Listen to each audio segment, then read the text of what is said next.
வாழ்வும் வழிபாடும் என்ற பகுதியில் ஏகபாதர் அப்படின்னு ஒரு சுவாமி.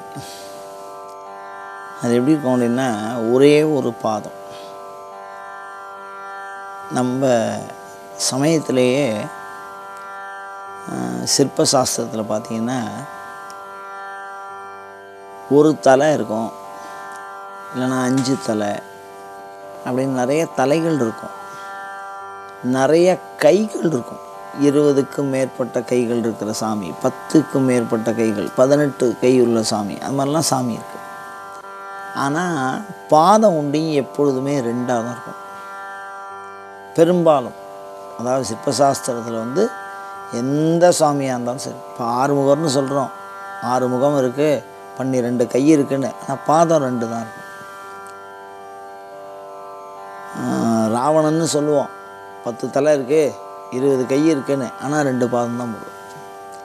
சதாசிவம்னு சொல்லுவோம், 5 தலை இருக்குது, 10 கை இருக்குது, ஆனால் 2 கால் தான் இருக்கும். ஆனால் இந்த சுவாமி ஏகபாதன், ஒரே ஒரு பாதம் தான் இருக்கும். இந்த சாமி எப்படி போட்டிருப்பா அப்படின்னா, ஒரே ஒரு பாதம், அதில் சிவபெருமான் மான் மழுவோடு இருக்கும். அதுலேருந்து 2 கிளை வரும். அந்த கிளையில் பார்த்திங்கன்னா அந்த பாதத்துலேருந்து விரிஞ்சு வந்த மாதிரி போட்டிருப்பா. ஒரு இலையிலேருந்து 2 கிளை பிரிகிற மாதிரி இருந்தால் எப்படி இருக்கும், ஒரு கிளையிலேருந்து 2 கொத்து பிரிகிற மாதிரி இருந்தால் எப்படி இருக்கும், அந்த மாதிரி விஷ்ணுவையும் பிரம்மாவையும் போட்டிருப்பாள். இந்த பிரம்மாவும் விஷ்ணுவும் இடுப்பு அளவுக்கு போட்டிருப்பாள் அந்த விக்கிரகத்தில். சாமி ஒரே பாதத்தில் இப்படி முழங்கால் ஒரே ஒரு பாதம், பாதச்சரணங்கிறது ஒன்று தான் இருக்கும். உத்தர கோசமங்கை அந்த மாதிரி சில கோயில்களில் இதை பார்க்கலாம். அதோடு மாத்திரம் இல்லாமல் கோயில்கள் கோபுரங்கள் இருக்குல்ல, ராஜகோபுரங்கள், அந்த கோபுரங்களில் இந்த ஏகபாத மூர்த்தியை பார்க்கலாம். இந்த ஏகபாத மூர்த்தி பெரும்பாலும் அதனுடைய வழிபாடு மிக குறைச்சலாக இருக்கும். இந்த மூர்த்தி எதுக்கு உண்டானது அப்படின்னா, 2 தத்துவங்களை உணர்த்துவதற்காக இந்த மூர்த்தியை வழிபாடு பண்ணியிருக்காங்க. 1 எல்லாவற்றையும் ஒடுக்குவது, 2 எல்லாவற்றையும் தோற்றுவிப்பது. இதில் என்ன வித்தியாசம் அப்படின்னு கேட்டிங்கன்னா, 2த்துக்குமே ஏகபாதம் தான் போட்டிருப்பா. ஒரே ஒரு பாதம், அது 3 தலையாக பிரிஞ்சிடும். சங்கு சக்கரத்தோட பெருமாள் போட்டிருப்பா, அவருக்கு பாதம் இருக்காது. இது கிண்டி அச்சமாலை அப்படின்னு போட்டு 4 தலையோட ஒரு பக்கம் பிரம்மா போட்டிருப்பா, அவருக்கும் உடம்பு இருக்கும், அதுக்கு கீழே பாதம் இருக்காது. ஆனால் சிவபெருமானுக்கு நேராக போட்டு அதுக்கு இந்த ஒத்த பாதத்தை போட்டுருவோம். இந்த மாதிரி போட்டால் லயமூர்த்தின்னு பேர். இதை எதுக்காக அந்த காலத்தில் பண்ணியிருக்கேன் அப்படின்னா, மனது சதாசர்வ காலமும் இயங்கி கொண்டே இருக்கிறது, ஒன்றை பற்றி சிந்தித்து கொண்டே இருக்கிறோம்.